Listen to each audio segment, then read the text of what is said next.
Muito do que eu queria abordar já foi falado aqui, mas só queria enfatizar. Eu acho que a gente está entregando hoje o 102º CAPES da cidade de São Paulo. Só nesses meses, nos últimos meses, esse é o 6º equipamento que a gente entrega. É um avanço muito grande que a gente tem feito nessa área de atendimento às pessoas que precisam de atendimento com relação a vencer esse problema de álcool e drogas. Não é só nessa área que a gente tem avançado, em muitas outras também, mas isso é uma questão fundamental numa cidade tão complexa, a questão da saúde mental, essa questão da dependência química de álcool e drogas, a gente poder dar o atendimento. O Bezerra comentou aqui, um equipamento caro, custa 550 mil por mês esse equipamento. A gente bateu a meta, nós tínhamos na meta abrir 6 até 2024, então nós nem concluímos o 2º ano, já batemos a meta. Não é porque a gente bateu a meta que a gente vai parar, nós vamos continuar abrindo mais CAPES até o final de 2024, que é importante fazer. Mas tem uma questão fundamental que eu queria compartilhar com vocês, que é como que a gente está conseguindo abrir tantos equipamentos. Na minha grande especialização, fiquei 8 anos de vereador na Comissão de Finanças, relatando orçamento, relatando LDO, acompanhando orçamento, acompanhando LDO. Então, eu conheço um pouquinho, não vejam com arrogância, pelo amor de Deus, mas eu conheço um pouquinho da questão de orçamento. É muito importante que a gente tenha um ambiente saudável com relação a todo o contexto da cidade. Por exemplo, ninguém vai vir investir aqui se a gente tem uma cidade que não tem segurança jurídica. Por isso, nós estamos votando lá a questão do decibéis, estamos votando a questão do dark kit. Nós temos que enfrentar o problema e dar a solução, deixar todas as atividades da cidade reguladas. A gente não pode deixar nenhuma atividade sem regulamento. É uma cidade que dá segurança jurídica para as pessoas investirem. E aí, assim, a gente vai conseguindo atrair mais empresas. Só agora, recentemente, a gente trouxe de volta a 99, trouxemos de volta a Uber, veio para cá a Toyota, está vindo para cá a Sodexo, enfim, um monte de empresas que já estavam aqui, estão se mantendo e ampliando suas atividades, e tantas outras dezenas e centenas de empresas vindo para a cidade de São Paulo, porque estão identificando na cidade a oportunidade de pôr a sua semente, dela se desenvolver, da pessoa poder ter as suas atividades envolvidas, gerando emprego e renda. É fundamental que a gente tenha um ambiente onde as pessoas possam estar tranquilas de fazer os seus investimentos. Quando você afasta o investidor, você gera um grande problema, porque aí você não tem a geração de emprego e renda, e aí você aumenta a desigualdade social. E como é que você diminui a desigualdade social verdadeiramente? É quando você dá oportunidade para as pessoas empreender, trabalhar, ganhar o seu salário dignamente e levar o seu sustento para a sua casa. E isso a cidade de São Paulo tem feito. Eu queria agradecer muitos vereadores que têm nos ajudado, dentro desse contexto, poder desenvolver isso. Tanto é que a gente está aqui no 2º ano consecutivo, sem ter nenhuma criança fora da creche. Isso custa muito. Entre 2013 e 2016, eram mais de 120 mil crianças esperando uma vaga de creche e não tinha. Hoje a gente tem vaga de creche para todas as crianças. Aliás, no Mãe Paulistana, a mamãe, quando está com o neném no 4º mês de gravidez, ela já escolhe qual que é a creche que o filhinho vai frequentar assim que nascer. Também não é diferente na questão da ampliação do nosso serviço de saúde. Desde 1554, doutor Guilherme, que foi a fundação da cidade de São Paulo, até 2018, haviam 20 hospitais. Quase 500 anos para se fazer 20 hospitais. O senhor conhece como ninguém de hospital. Hoje nós temos 30. Foram 10 novos hospitais no espaço de tempo muito curto, né, que a gente ampliou para atender a população. Pega as áreas de UPAs. Nós tínhamos até 2016 só 3 UPAs na cidade. Hoje nós temos 23 UPAs. 20 novas de 2017 para cá. Dessas 20, 9 eu inaugurei nesses últimos meses. Quer dizer, olha o quanto a gente está avançando, né, com relação à ampliação do serviço de saúde na cidade de São Paulo. São CAPES, centros de dor, não tinha nenhum, já temos 2, vamos ter 6. UBSs, temos 470 UBSs, ampliamos a nossa rede de atendimento dos nossos serviços, que é muito importante, de atendimento com relação à nossa equipe de saúde, que faz os atendimentos domiciliares. E vamos enfrentando todas essas situações de uma cidade complexa de 12 milhões e meio de habitantes, com a saúde da cidade sendo ampliado, a oferta de serviço de saúde, mas com a saúde financeira da cidade, podendo garantir que esses serviços continuem abertos e de qualidade. A gente não tem serviços abertos sem qualidade. Todo serviço que a gente está abrindo é de muita qualidade. E esse grande desafio da cidade de atuar em todas as áreas. A gente pega na questão da área da habitação. Se vocês pegarem de 2013 a 2016, quanto que o prefeito entregou naquela época de unidades? Com tanto discurso, na prática, pouquinho, 5.500 unidades em 4 anos. Entre 2017 e 2020, 17 mil unidades. Só nesse ano eu entreguei 4.620 chaves na mão das pessoas. Mais 1.220 cartas de créditos para as mulheres vítimas de violência que estavam com medidas protetivas. Estamos hoje em obra com 17 mil sendo realizados. Estamos com o programa Pode Entrar para adquirir 45 mil unidades habitacionais. Nós vamos entregar mais de 49 mil unidades habitacionais. O Pode Entrar eu só não comecei ainda porque eu lancei o edital para aquisição das 45 mil unidades habitacionais em julho e o Tribunal de Contas do município travou e não liberou até agora. Então já era para a gente estar fazendo aquisição e entregando casas para as pessoas que precisam. Então, a gente precisa também compartilhar um pouco com vocês das dificuldades que alguns dos órgãos de controle realizam na questão da administração. Vocês vejam o absurdo, todos os meios de comunicação de imprensa colocaram como matéria, alguns dias atrás, de que o Ministério Público abriu um inquérito civil para me investigar porque nós falamos que não queríamos mais que fosse colocado na nossa frota novos ônibus a diesel. É uma inversão totalmente absurda. Nós temos a nossa lei com relação às mudanças climáticas de 2018. Nós temos nosso Plano Municipal do Clima, que foi feito junto com a sociedade civil, votado na Câmara, publicado, e que lá diz dos nossos compromissos com as questões de sustentabilidade ambiental da cidade. O nosso contrato com as concessionárias de transporte coletivo, assinado em 2019, doutor Guilherme, diz lá que nós temos que ter a substituição dos veículos a diesel por veículos que não sejam poluentes. E aí chegou no momento que nós temos no nosso plano de metas o compromisso de substituir pelo menos 20% dos nossos mais de 13 mil ônibus que são a diesel por uma energia renovável que não gere poluição. E o que nós falamos? Olha, a partir de agora, vocês não podem mais ingressar novos ônibus a diesel na frota para a gente poder cumprir a meta e cumprir a lei. Aí o Ministério Público vai me investigar porque eu quero cumprir a lei.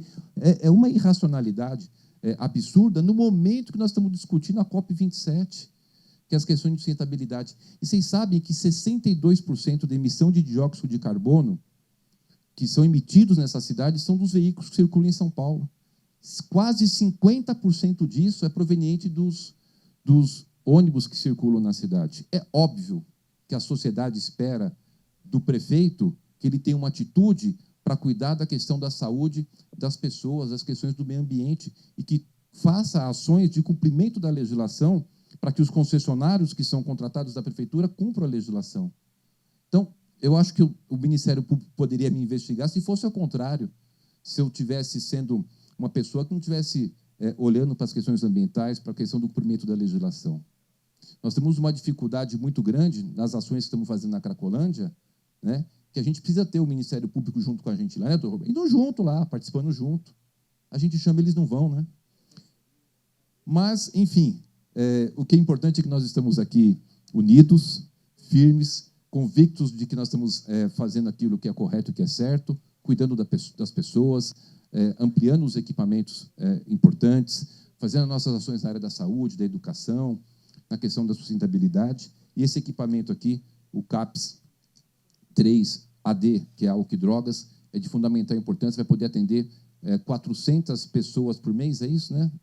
400 pessoas por mês, e vai poder, com certeza, salvar muitos da drogadição, do álcool e drogas, e vai poder devolver para muitas pessoas o direito de ser feliz, de dar tranquilidade para a família, porque quando você tem uma pessoa que está envolvida com a questão da drogadição, o sofrimento não é só dela, o Os sofrimentos são dos familiares, dos vizinhos, dos amigos. Então é algo que a gente precisa enfrentar com muita força. Em relação ao aumento de casos de Covid, a Prefeitura tem algum tipo de estudo para a possibilidade do retorno de máscaras obrigatórias? Como é que a Prefeitura está acompanhando isso? Temos os estudos, a gente continuou fazendo as nossas reuniões semanais da Covid, mesmo quando a gente teve uma diminuição dos casos.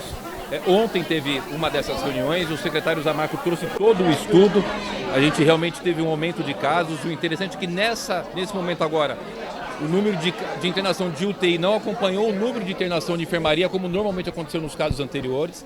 Nós estamos com 178 casos hoje no total entre enfermaria e UTI, sendo 34 UTI. Uma identificação de que 83% são pessoas acima de 60 anos de idade. Portanto, nós não identificamos nesse momento que seja necessária uma obrigatoriedade, mas vendo o perfil da população de São Paulo, capital mundial da vacina, de trabalharmos na conscientização. E por isso, na segunda-feira, a gente começa a fazer o fornecimento de 1 milhão de máscaras nos 32 terminais, aonde também, nos maiores terminais, teremos tendas de vacinação de Covid. E a recomendação da Prefeitura, utilizar máscara, principalmente no transporte coletivo, e vacinação. Dado importante que eu queria aproveitar e contar com a participação de vocês, que têm sempre nos ajudado na divulgação de casos importantes no combate à pandemia. Nós temos hoje 85% das pessoas tomaram a primeira dose de reforço ou a terceira dose. E 55% das pessoas tomaram a quarta dose ou a segunda dose de reforço. Portanto, é muito importante que as pessoas que não tomaram a sua dose de reforço possam se dirigir a uma das 470 UBSs e tomem a vacina de Covid, que é isso que tem demonstrado claramente de que é a vacina que tem possibilitado que mesmo as pessoas aumentando o número de infecção não tenha sido necessário tantas internações, como eu acabei de falar, numa cidade desse tamanho, ter 178 casos de internação entre enfermaria e UTI. Com relação à vacinação das crianças, se não me engano, foram cerca de 700 doses aplicadas ontem, né, do grupo das de 6 meses a 2 anos. Como que a Prefeitura avalia isso? É um índice baixo? Tem estratégias para aumentar essa vacinação, até para não perder as doses dos troços abertos? Todo início de vacinação, quando a gente começou com os adolescentes, depois as crianças, ele demora, realmente a gente já tem visto essa experiência, que demora um pouco para poder as pessoas procurarem se vacinar numa quantidade maior.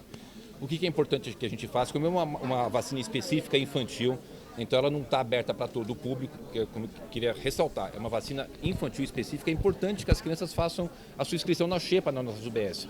E quando você abre a ampola, é importante que você possa utilizar toda aquela vacina para a gente não estar perdendo vacina. Nós recebemos 34 mil doses, né, Zamarco? 34.800 doses, deve ser o suficiente para atender nesse momento esse público específico, que são as crianças com morbidade, indígenas, enfim. Mas é muito importante se vocês puderem nos ajudar a reforçar a questão da inscrição da xepa. O que é a xepa? As crianças nessa faixa etária, mesmo que não tenham comorbidade, não sejam indígenas, elas podem estar tomando a sua vacina na xepa, que é aquela inscrição que faz na UBS, para quando chegar no final do dia, ela poder ser chamada e tomar se houver sobra no frasco. Com relação ao passe livre, prefeito, como é que estão esses estudos? Houve um anúncio da SP Trans, né, mostrando um aumento grande da necessidade do subsídio. Está avançando o estudo do passe livre? Qual seria a fonte de financiamento disso para os ônibus? Nós solicitamos o estudo, a SP Trans fez as contratações, contratou algumas empresas de auditoria para poder ajudar, é algo bastante complexo, né? A questão do aumento de subsídio se deu por conta de que nós temos 2 anos sem aumentar a tarifa, ela está em 4,40, se não fosse o subsídio era para estar em 7,60 a tarifa, né? Além de ser 4,40, a pessoa pode usar até 4 ônibus durante o período de 3 horas. Então é uma estratégia da Prefeitura para poder, nessa questão da pandemia, né, quando a gente fez a retomada econômica, a gente poder gerar emprego e renda na cidade, é uma estratégia, inclusive do ponto de vista econômico e de retomada econômica da cidade. Agora o estudo vai chegar, deve chegar em torno de 60 dias, e havendo a possibilidade, a gente vai implantar, não havendo a possibilidade, eu vou chegar para a sociedade e vou explicar o porquê não. Mas é importante que a gente esteja sempre buscando estudos e vendo as possibilidades de melhorar o transporte para incentivar o transporte coletivo, e que a gente possa estar desincentivando o transporte individual. Prefeito, você pode dar uma palavrinha sobre a inauguração aqui também? Esse equipamento é muito importante, é o 102º CAPS da cidade de São Paulo, é o 6º que eu inauguro nesses últimos 5 meses. Esse é um CAPS 3, AD, ou seja, álcool e drogas. O que é um CAPS 3? É um CAPS que além de receber pessoas para o tratamento, tem uma capacidade de receber 400 pessoas para tratamento por mês. Ele ainda tem leitos para as pessoas poderem dormir, se assim houver a indicação médica, para eles ficarem 24 horas. Então é super importante, nesse momento que a gente vem verificando que na cidade de São Paulo, no Brasil como todo, não seria diferente em São Paulo, o aumento da necessidade dos cuidados da saúde mental, o aumento do cuidado necessário para as pessoas que estão vitimadas pela questão do uso de álcool e drogas. Então é fundamental, um equipamento que vai custar R$550 mil por mês, a prefeitura está investindo bastante. E como eu disse, no nosso plano de metas, a gente tinha previsto de abrir 6. Tendo em vista a necessidade, a gente acelerou, hoje cumprimos a meta, mas mesmo assim a gente vai continuar ampliando esse serviço que é de fundamental importância, inclusive na questão da Cracolândia. Também a gente percebe que é necessário enfrentar aquilo com muito rigor. A gente viu aqui as pessoas utilizando o serviço, o quanto isso afeta não só a pessoa individualmente, mas todos os seus familiares, a sociedade, os vizinhos, né? Então esse trabalho conjunto da Secretaria de Saúde, a Ciência Social, Direitos Humanos é fundamental para que a gente possa ampliar o atendimento para as pessoas que necessitam de atendimento com relação à drogadição de álcool e drogas.